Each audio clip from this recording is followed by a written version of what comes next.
शेतकऱ्यांच्या शेतजमीन, बांध आणि रस्त्यांवरील वादानंतर कायमस्वरूपी तोडगा काढणार. राज्यव्यापी शेतजमीन मोजणी मोहीम लवकरच राबवणार. महसूल मंत्री चंद्रशेखर बावनकुळे यांचं आश्वासन.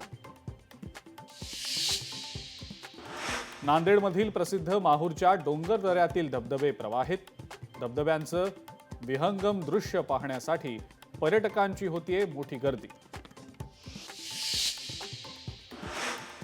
राज्यातल्या अनुदानित शाळांची दुरावस्था. राज्यामध्ये अजूनही 1650 गावांमध्ये प्राथमिक शाळाच नाही. अनुदानित शाळांमधल्या विद्यार्थ्यांच्या संख्येत 4,09,358 इतकी मोठी घट.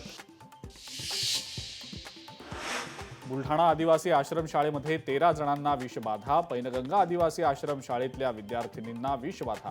रात्रीतल्या जेवणातनं विषबाधा झाल्याची माहिती. धावत्या मेल एक्सप्रेसमध्ये अल्पवयीन मुलीवर अत्याचार. कल्याण लोहमार्ग पोलिसांनी आरोपीला अकोल्यातून ठोकल्या बेड्या. नागपुरातल्या एका पबमध्ये हाणामारी. क्षुल्लक कारणावरून हाणामारी झाल्याची माहिती. हाणामारीचा व्हिडिओ सोशल मीडियावर व्हायरल. धाराशिव अहिल्यानगर महामार्गावरील वडगाव फाट्यावर रास्ता रोको. 25 वर्षांपासून रस्ता दुरुस्ती होत नसल्यानं गावकऱ्यांनी अडवला रस्ता. दीर भावजईच्या भांडणामध्ये जावेच्या 11 महिन्यांच्या मुलाचा बळी. दौंडमधल्या आंबे गावातली घटना. बाळाच्या डोक्यात त्रिशूळ घुसल्यानं झाला मृत्यू.